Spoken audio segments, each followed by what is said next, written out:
Hey, this is just a video kind of summarizing our limits intro that we did in class on Thursday, April 12th. So this is what we filled in with that handout that I gave you guys. So in that box on the second paper where it says limits intro, we just kind of filled in some information about limits. So we're just starting limits. So I talked a little bit about Archimedes and how he kind of developed, I don't know, came up with limits or started the development of it. So I talked a little bit about the development of the area of a circle. So if you look at a hexagon, it's got 6 sides. Then you look at this shape, an octagon, it's got 8 sides. If I keep adding sides until I have an infinite number of sides, I'm approaching a circle. Eventually I'm going to get to a circle, kind of, if I have an infinite number of sides. So it's like the concept of limits. Like you just approach something as you go in a certain direction. So we also talked about exponential decay, like half-life. You have a certain amount of substance. So say I had 50 grams of a substance that had a half-life of 10 years. So 10 years go by. Well, now I've got half of that. I only have 25 grams. Another 10 years go by. Now I have 12.5 grams. Will I ever have no grams? No, I won't. I'll just keep having it and having it and having it and having it and having it forever. I could end up with 0.0000001 gram, but I'm never going to have no grams. So that's like a limit. So if you think of asymptotes, this graph right here, it's approaching 0.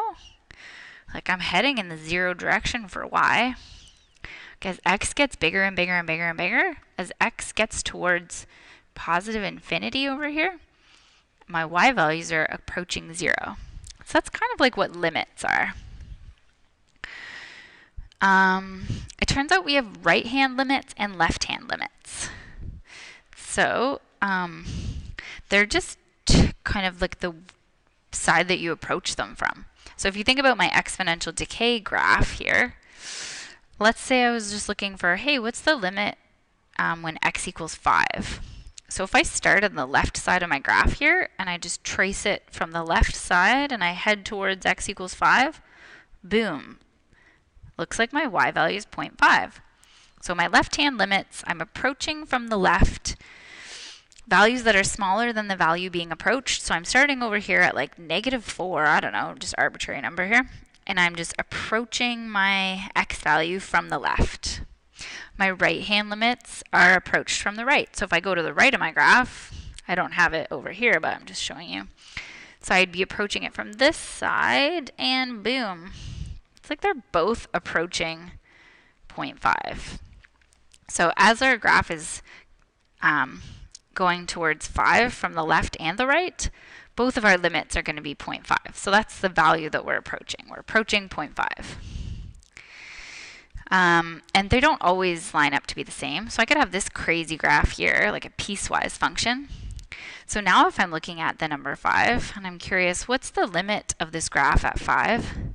Okay, well, if I take my left-hand limit, I start anywhere to the left of 5, so that's up here, and I'm approaching 5. Boom, I got there. Well, it looks like my y value is actually 2. So my limit from the left is 2. Whereas if I'm over here on the right-hand side of my graph and I'm approaching the number 5, looks like I'm approaching -3 from the right. So my left-hand limit and my right-hand limit are not the same. But in this example, my left-hand limit and my right-hand limit were both 0.5. So they could be the same or they could be different.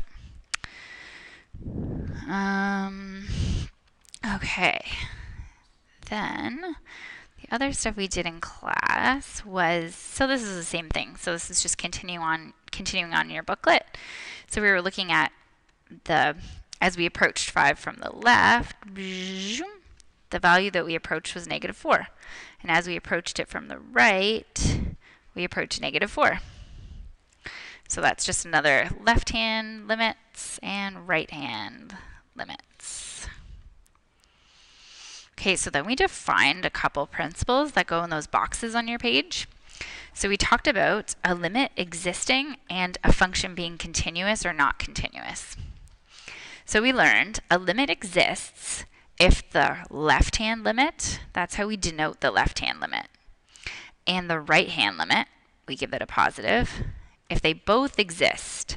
So if there's a limit from the left and a limit from the right, and then also those limits have to be equal to each other for the limit to exist. So for example, in the questions we did on the previous page, I'm just going to flip back here. Questions we did on the previous page, if you notice, this question, our left-hand limit was 0.5 and our right-hand limit was 0.5. So they both existed, check, check, and they both equaled each other. So this limit does exist.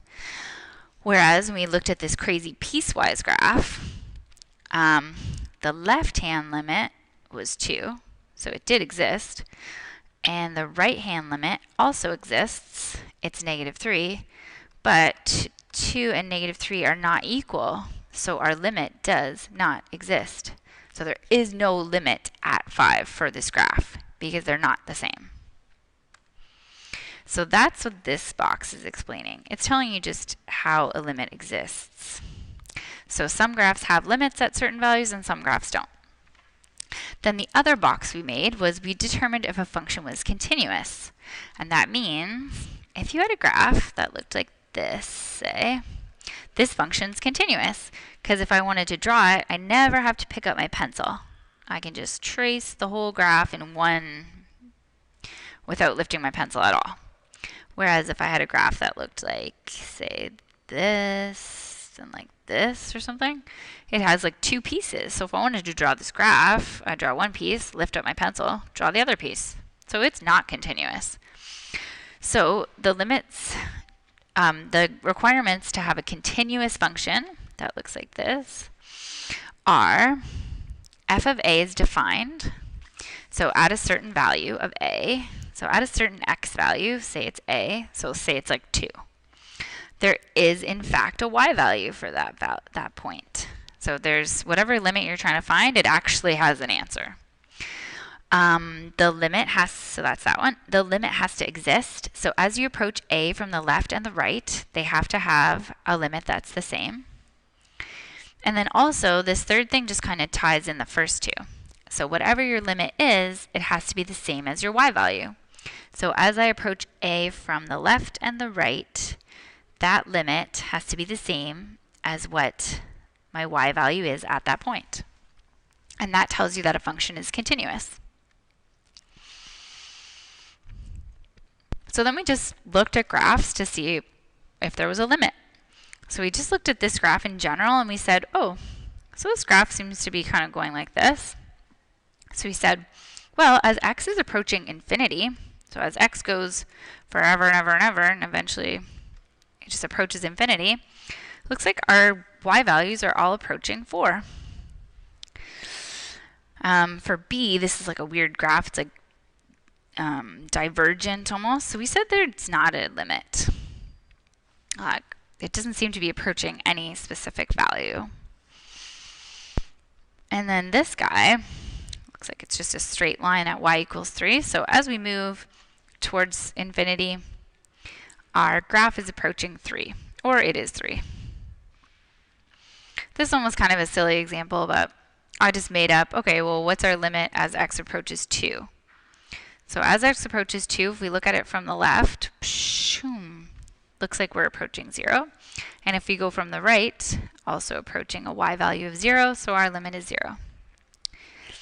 And then we talked about sequences. So you can analyze a pattern of numbers and see if they have a limit. So look at this pattern, 1/3, 1, 3, 9, 27.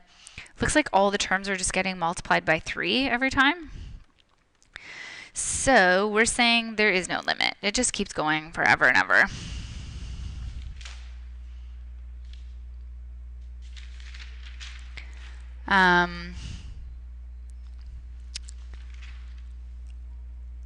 Okay, sorry.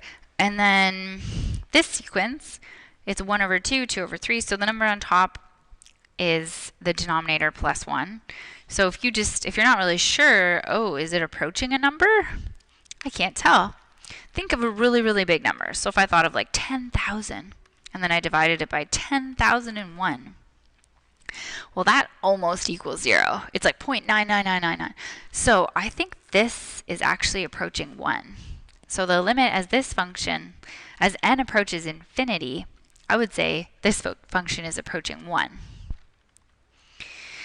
And then we just did this graph. So we said, oh, let's look at the limit as x approaches 4. So here's 4. Looks like that corresponds to a y value of -2. So f of -4 ended up being -2, which we showed here. And then we said, okay, as we approach it from the left, it's approaching -2. From the right, it's approaching -2. So therefore, we can say, as x approaches 4, the limit of this function is -2. And I think that's all we did. Yeah. So that catches you up if you missed it. Also, we did that pebble question, which I did a separate video on, just how to find the rate of change. Okay, awesome.